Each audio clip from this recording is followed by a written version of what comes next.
thank you for joining me. This is Laurie of Laurie's Heirloom Sewing, and today is just going to be kind of a mishmash of projects. I didn't sew yesterday other than a few yo-yos. I worked out in the garden, and I would probably still be outside working in the garden, except that it's kind of wet and cold. It is May winter. We're on May 20th of 2020, and I can tell you, not in some good news fashion, in a I am so tired of the cold weather fashion. It is 59 degrees, I think. It might be. No, actually I take that back. Yeah, oh no, it is. Right here in Mukilteo, Washington, it is 59 degrees on May the 20th, for crying out loud. So, I'm kind of over that. I want some nice hot Alabama weather. I realize I'm asking for the moon because I live 2,000 miles away, but I miss my hot summers. So, anyway. So what I'm doing today is I am replacing the lanyard that I made myself with another one. I actually ended up using the one that I made for myself a while ago to hang a hummingbird feeder in the garden, and that ended up getting the hummingbird feeder got moved, and I cannot get the lanyard down. I did one of those. I'm too short to reach the thing, so I cannot climb up on anything with my legs and my hips. Oh my gosh. So I did one of those. I'm gonna throw it and hope it catches, and it did. And I can reach the hook part. You know, this part is where I can get to it, but I can't reach it enough to fling it back off of the hook. So it's just been sacrificed. Thankfully, it's pretty. This little pink flower. It's this pattern right here along this edge. Let's see if I can zoom in. Oh, it would help if I would move the camera in the right direction. So right there, that's the print that I used. And so today I decided to go with the fabric scraps that I had enough of. If you watch my channel, you know that I'm all about saving things, not throwing things away, conserving, especially fabric, because I'm going to preach just a tiny bit, but the amount of cabbage or carbage, which was the original term, scrap fabric that gets thrown in landfills is, it's just awful. And it's awful for a couple of reasons. One, a lot of the fibers that get thrown are not going to break down like, you know, a natural fiber would. For example, this is a cotton, but on the back it has been fused with an interfacing that won't break down. But between the fashion industry, the clothing market, sewing, the amount of fabric that gets thrown away and into the landfills is, well, it's just kind of sad. So I try not to do that. I have, if you've seen my sewing room, you know I'm just kind of swimming in things that I try to repurpose and reuse and not throw away. So anyway, this isn't quite long enough for me. By the time I get this sewn and ready to wear, it's just not long enough. I don't think I can. Let's see if I can show you. It's like hanging. I want it to be about mid body here. I don't know why. Partly because I keep my mailbox key on it, and I don't have to take the whole thing off of, you know, from around my neck when I go check the mail. And I've got the dog on the leash and my mail and all that stuff. I don't want to have to hold on to this. So if I can just take the key and unlock the mailbox without having to remove it from around my neck, then, you know, so much the better for me.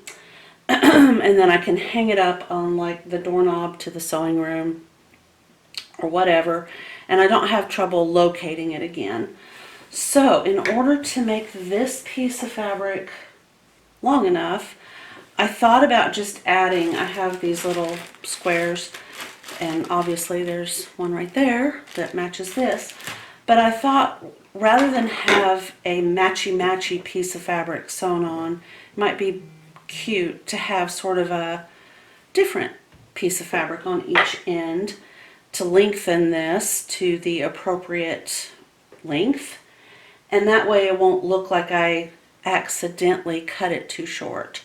So I just found this little extra piece that has some interfacing already attached, which I'm not going to put interfacing on this, but the nice thing about having it here is these two ends will accommodate the D-ring and the Lobster clasp, so to have a little extra strength on the end is kind of a cool idea.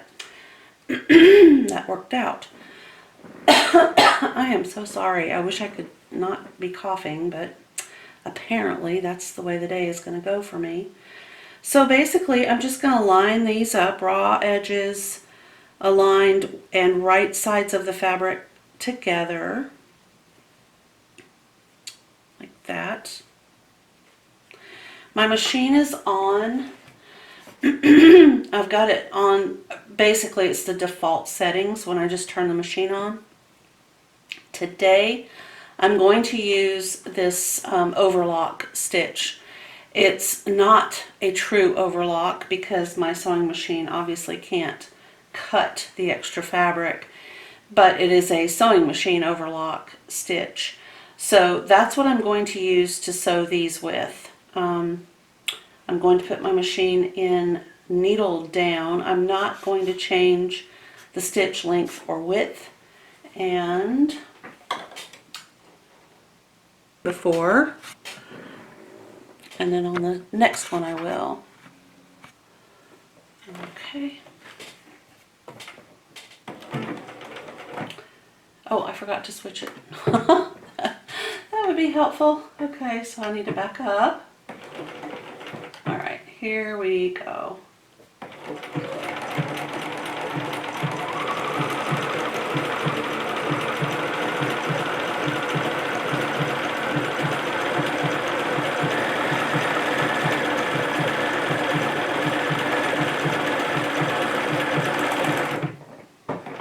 All right, so basically now what I've done is I do need to trim the additional fabric to match up right there. It was slightly wider.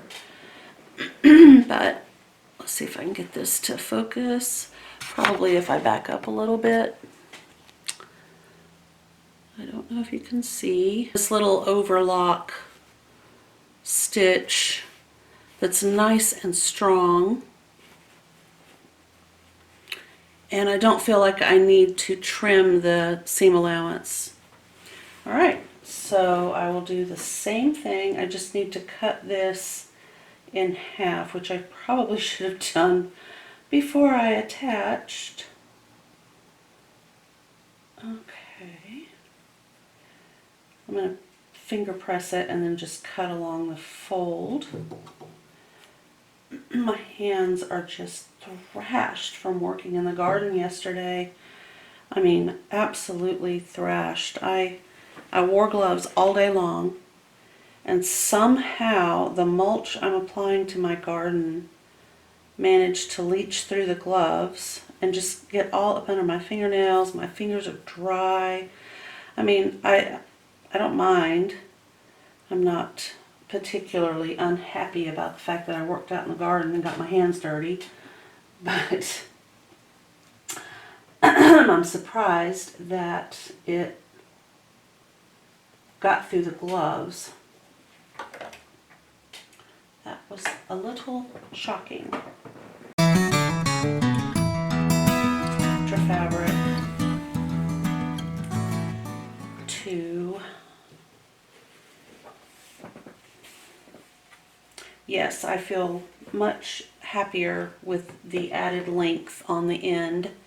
So what I will do now is press these to match this green fabric, and then I need to finish off the end. This isn't straight, so I need to kind of square that up a little bit. So the way I do that when I don't feel like getting up from my sewing machine is I take a friction pin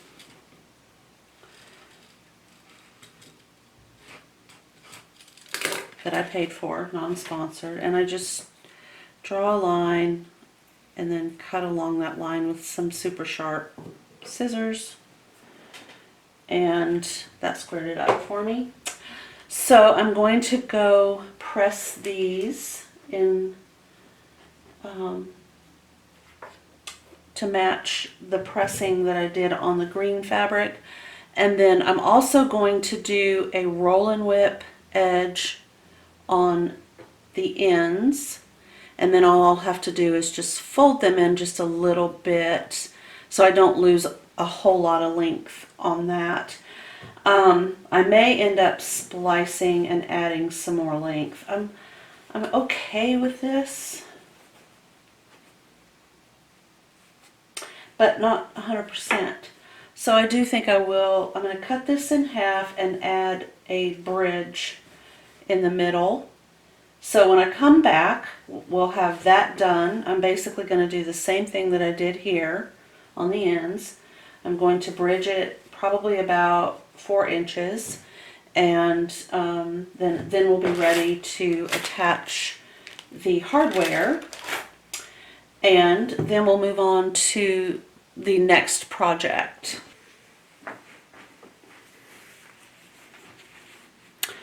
Okay, so as you can see, kind of, here I'll try to turn this a little.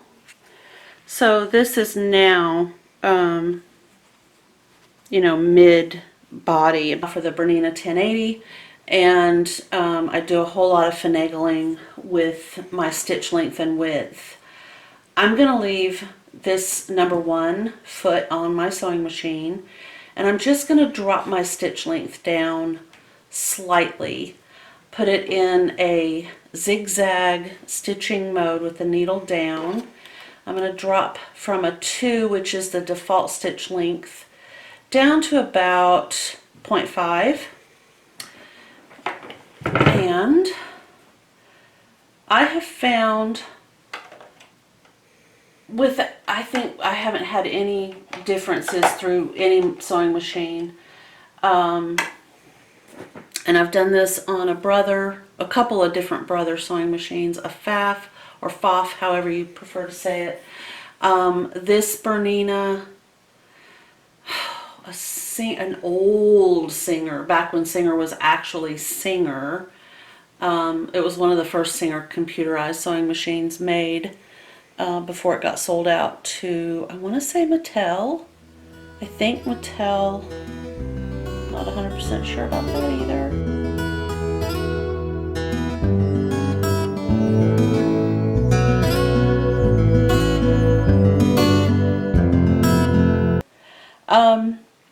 But anyway, so I have found one consistent thing about manipulating the sewing machine to do a basic roll and whip, and that is speed. The faster you go, the prettier it ends up being. And this isn't really an heirloom sewing lesson, so I won't get into all of the specifics, but you want your fabric half on the little hole down here where the needle goes in to the sewing machine, and you want the other half of that hole exposed. Now, if I had the true roll and whip foot on, there would be a guide in the middle of the foot, and that would help roll the fabric over.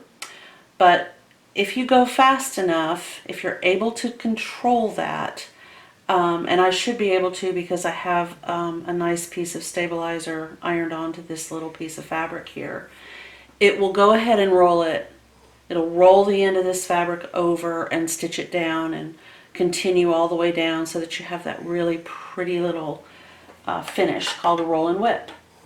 Okay, needle down, zigzag, 0.5. I'm going to start slow and then build my speed up quickly.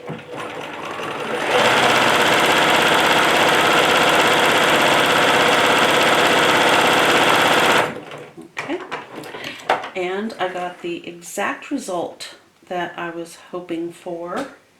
Let's see if I can get it to focus. I don't know. There we go. So that's basically a roll and whip right there. So that edge is finished. A lot of times you'll see this finish in heirloom baby clothes.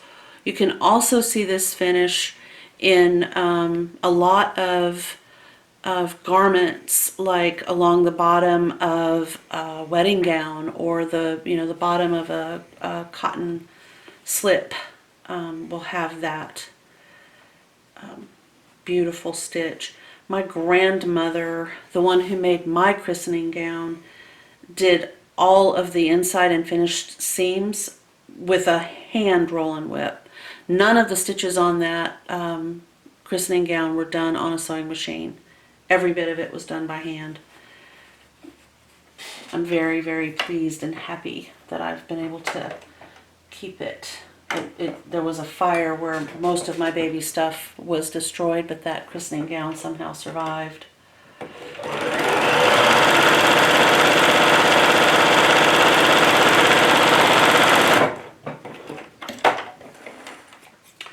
All right, so both of the ends of my bespoke lanyard have been finished. Okay, now what I need to do is stitch. I'm going to put my sewing machine back to the default settings, and basically all I do is switch it from zigzag to a straight stitch and then hit clear, and that clears out all of the settings I may have had on my sewing machine. So if you have a sewing machine, you have no idea what CLR means. It's just clear. It clears out whatever you had it set on previously is now gone, and it's back to its factory default type setting. Okay, so now I'm going to fold the end down with the roll and whip on the inside.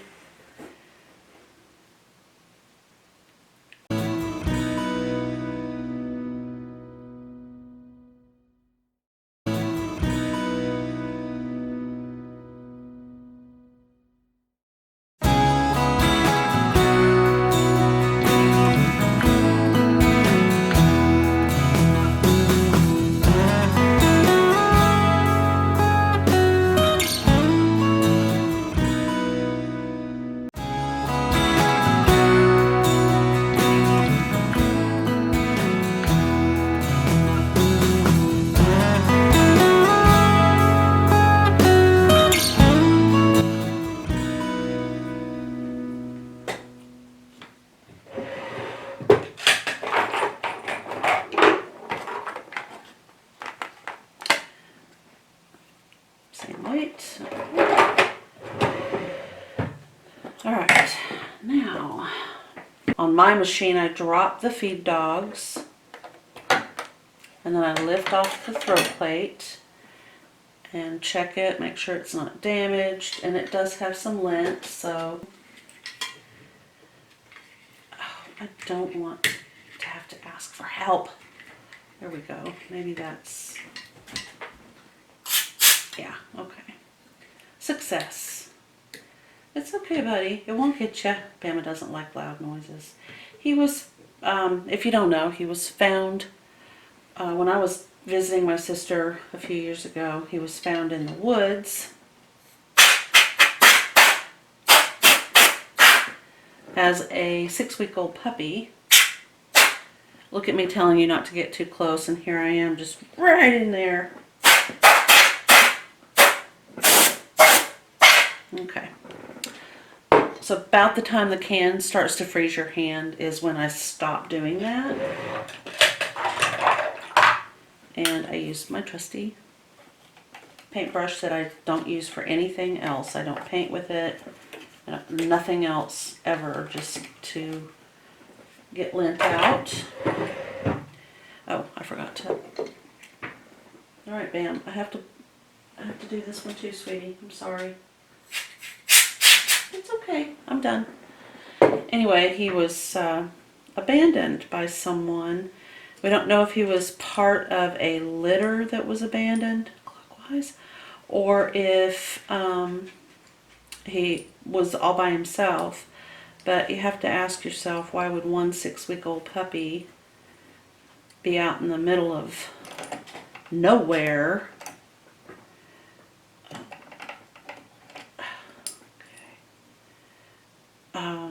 That it just didn't make any sense.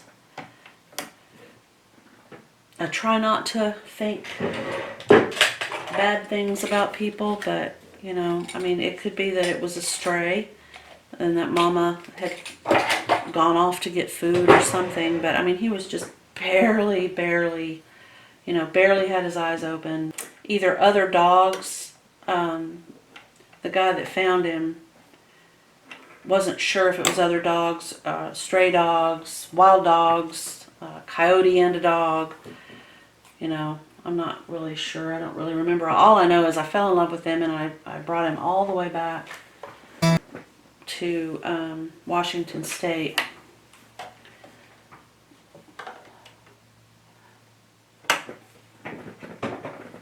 Okay, here we go. We're going to fix this up now.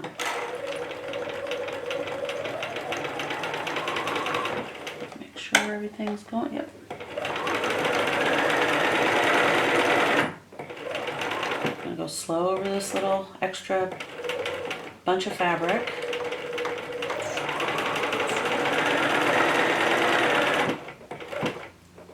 And then across. Whoop, I need one more stitch.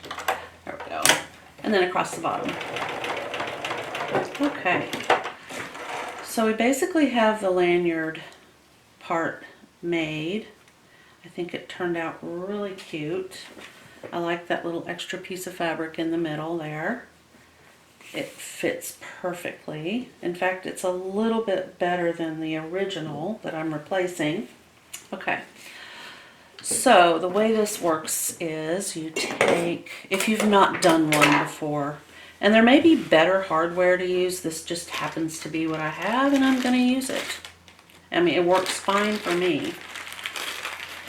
So I take a D-ring and I'm going to put that on, and I'm going to fold this little piece that I added all the way back on itself like that, and clip it. Okay, and then make sure this is straight, not twisted. There is a twist right in the middle. I don't want that to, it would aggravate me. So I make sure it's nice and flat, not twisted. And I take one of the Lobster cloth D-ring pieces of hardware.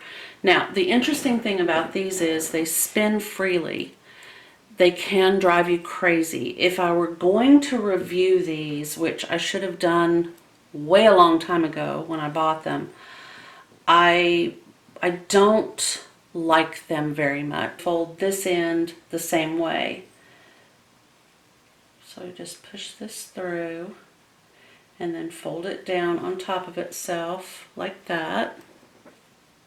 If you can see, I'm matching up this end with this, and I'm going to clip it.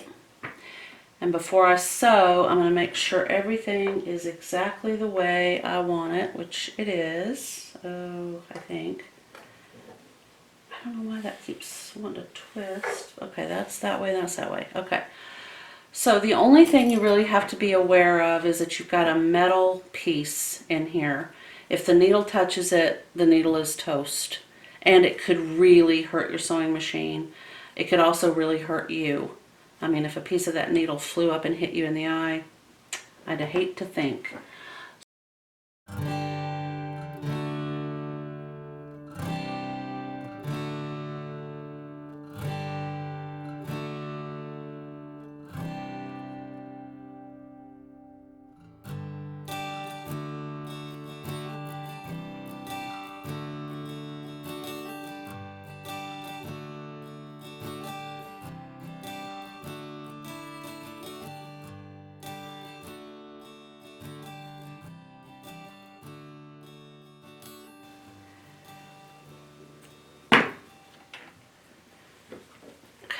So there's my X.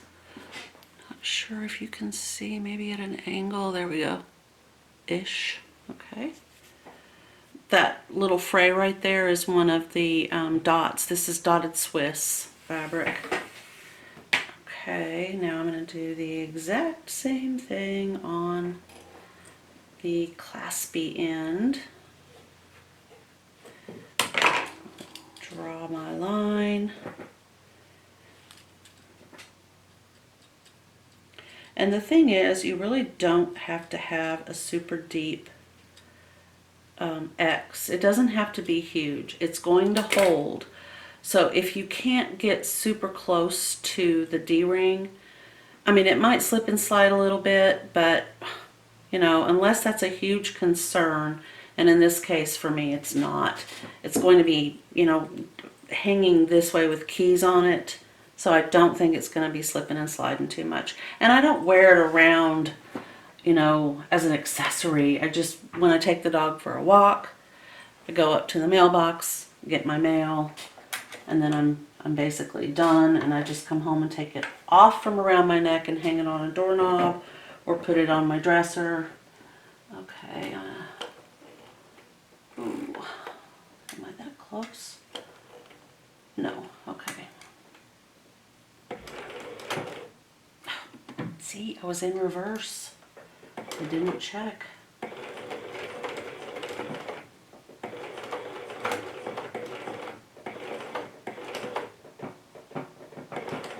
Okay, I'm going to turn and go backwards.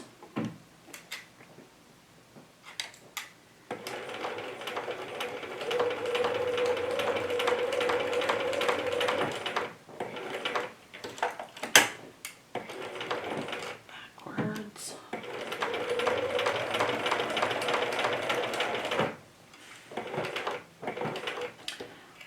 Alright, and now backwards, and I'm going to count.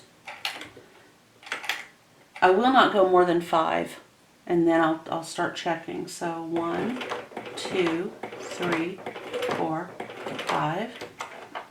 Okay. 1, 2, 3, 4, 5. 1, 2. Okay. And then I'll take this to the ironing board to remove my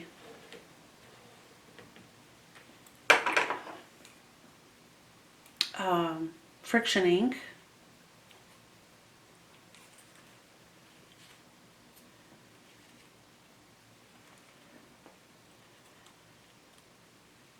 Oh, I must have stitched over the top of my thread.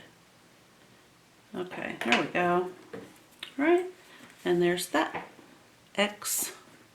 This one sticks out a little bit, but you know, I'm not going to be unhappy about it. I'm actually more pleased that I have my lanyard back. I haven't been able to check my mail in a couple of days. Like, why don't you just put the key in your pocket? Because I am notorious about losing keys. Hence, this thing. There we go. Now see, the beauty for me in having it be long is that I don't have to unclasp this hardware when I want to remove it. I just go over my head. So that works really well. It's nice and long. I don't mind wearing it. It's kind of a nice little accessory piece for me, and it serves its purpose in life. So there we go. I'm totally happy with this. All right. So the other thing I wanted to talk about was I found my little bag of squares. I added these from our project, the little fabric bag that we made the other day. That one I forgot to cut. And if you recall, I was using folded fabric, so when I cut out the little squares for my boxed bottom, they were folded in half. Oh, I did cut it. Okay. So the fun thing about these little bitty squares is, for me, because I'm not I'm not somebody who gets real caught up in exactness. I'm an Aquarian, so I tend to be a little bit more free-flowing. But I love, love, love these little squares.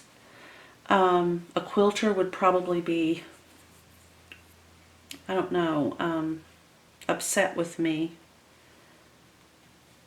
because they're not exact. But I'm not going to apologize, because here's the thing. First of all, I'm an Aquarian, and we're very free flowing. You know, if something doesn't work, we'll make it work. I kind of like imperfections in things, like this project right here. This project has this little imperfection. Doesn't bother me at all. I like it. But other people tend to have things perfect. Now, I will say this. When I make an heirloom baby garment or a little girl's dress with heirloom sewing techniques, I mean, I'm using, you know, fabric that's $32 a yard. I'm using lace that would just cripple anybody's financial security. I'm not going to just go, that's okay, you know, something like that. No, I would take it apart and fiddle with it until it was perfect, or redo it. Just cut the whole thing out all over again. Not for something like this. But this has just got my mind going in 100 different directions, and all I can think about is making a piece of fabric that I would then make into a fabric basket. Okay, so I need to save this bag for other things. Laurie changes everything. I made that for my last video because I do. I'll be reading a pattern and I'll think, meh, I'm not doing it that way. I'm going to do it this way. I've always been like that. Drove my parents crazy. Alright, so I have all these cute little pieces. It looks like this one might have been part of something else because it's got something attached to it. Oh, there's another one. Wow, interesting. Okay, so what I'm going to do, I'm not going to drag you guys through all of this with me, but I am going to make a piece of fabric, and then I will come back and we're going to make another fabric basket in kind of a different way. I've got one with the folded down cuff, and then I've got the one I made that's just kind of loosey-goosey, flops around, love it. And this next one is going to be a little bit different as well. The way it closes up or doesn't close up or kind of closes up, we'll see. But anyway, if I don't get to attach it to this video, I'll just go ahead and sign off. I hope everybody has a fantastic day and enjoys making something, whether it's in the kitchen, if you're baking or cooking, out in the yard, gardening, flower arranging, painting, drawing, sewing, writing. There's so many different ways to express yourself, and I'm always amazed every time I see a new artist out there. I'm just riveted by that. It's an amazing thing to me that people take the chance, that they take that leap of faith and they create something and then share it with the rest of us to appreciate and love. So have a fantastic day. I appreciate each one of my dandelions so much. You won't know how much. Like and subscribe if you wish. And if you have any ideas for projects that you want to see, please drop a comment below. I always read them, and I will see what I can come up with. We can either do a cooking, gardening, sewing, drawing, painting, any of those things. I'm horrible at jewelry making, so I don't do that, but I have the tools. I don't know. I don't have that dexterity in my hands, I guess. But any of those. And as I said before, I have my I had someone ask for the scone recipe, and I did share that. And if you're interested, I will also just post it below. But thank you again, and I will see you next time.